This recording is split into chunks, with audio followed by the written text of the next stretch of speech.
Rosalba Carriera war unglaublich berühmt in ihrer Zeit. Also sie war der berühmteste Künstler, neutral gesprochen, des 18. Jahrhunderts. Sie ist eine großartige Malerin gewesen, die sich auf die Pastelltechnik spezialisiert hat. Und sie hat eben porträtiert und hat die großen Vertreterinnen, natürlich auch des Adels, aber viele Persönlichkeiten aus ganz Europa eben festgehalten im Bild.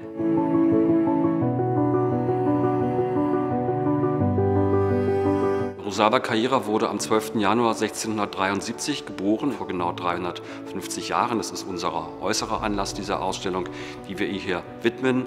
Und wir zeigen sehr, sehr viele Facetten ihres Lebens, ihres Werkes, die vielleicht auch nicht so bekannt sind. In Dresden sind einfach weltweit die meisten Werke von ihr verdichtet zu finden. Es sind jetzt in dieser Ausstellung über 70 von ihr und es waren mal so etwa 150. Da sind aber auch einige davon durch Verluste oder auch durch Verkäufe sogar abhanden gekommen.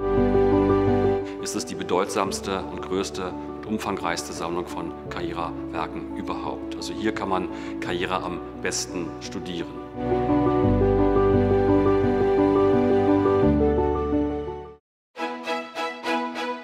Der Erfolg der Rosalba Carriera ist sicherlich darin begründet, dass die Menschen im Rokoko sich sehr stark geschminkt haben, gepudert haben, ihre Haare gepudert haben. Und diese Erscheinung, diese pudrige Erscheinung der Menschen damals war 1:1 in den Pastellen zu finden, die ja auch diese entsprechend pudrigen Oberflächen der Haare und der Gesichter der Dekolletés zeigen. Man muss sich vorstellen, dass so eine Person wie Rosalba Carriera im 18. Jahrhundert, in der Zeit des Rokoko, eine komplett öffentliche Person war. Also sogar der Akt der Morgentoilette, des Schminkens, des Herrichtens war ja in der Gesellschaft ein öffentlicher Vorgang. Und das ist natürlich auch interessant in Analogie zu sehen zur heutigen Zeit, wo ja durch die Social Media sozusagen fast in Echtzeit auch Schminken und Schminkvorgänge geteilt werden und das einfach so eine große Rolle spielt, auch in der öffentlichen Wahrnehmung.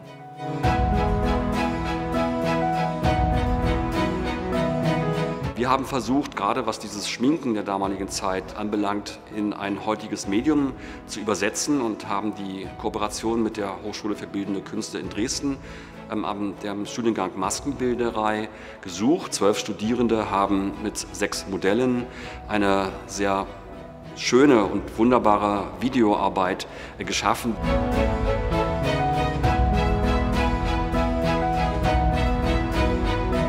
Sie hat immer wieder versucht, auch Nischen und Lücken zu besetzen, indem sie mit der Miniaturmalerei ein Feld bearbeitet hat, wo es keine Konkurrenz, auch keine männliche Konkurrenz gegeben hat. Dort konnte sie sich frei entfalten.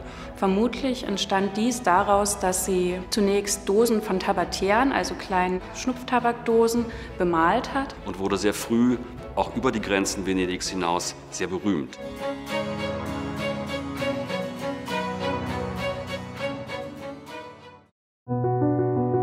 Neben den vielen Porträts, die von Carriera in Pastellen erhalten sind, gibt es ein weiteres Sujet, was sie durchaus ausgeführt hat. Und zwar sind das religiöse Darstellungen, aber auch mythologische Darstellungen. Wir sehen bei den religiösen Darstellungen sehr schön, dass sie da sehr kleinformatig arbeitet, immer einen gewissen Typus verfolgt, beispielsweise eine sehr androgyne Darstellung der Christusfigur, die den direkten Blickkontakt zu den Betrachtenden sucht.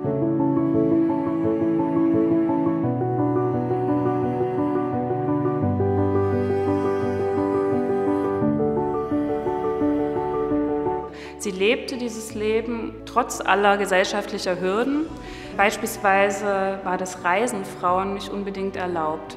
Man durfte auch nicht eigentlich einfach einen Beruf ausüben, in dem Sinne, wie das vielleicht Männer konnten. Denn ursprünglich war es so, dass der Vater oder eben dann der Ehemann die Entscheidungen für die Frau traf.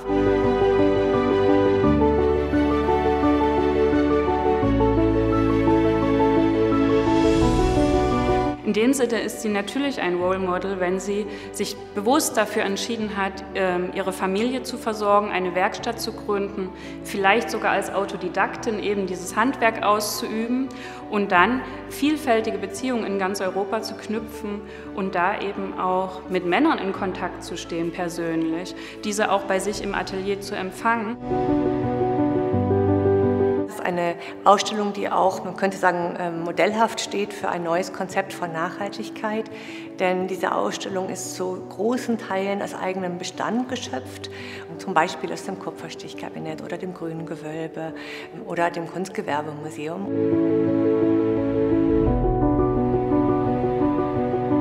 Die Menschen damals standen Schlange und wollten von ihr porträtiert werden. Wer etwas auf sich hielt, wollte eine Karriere haben.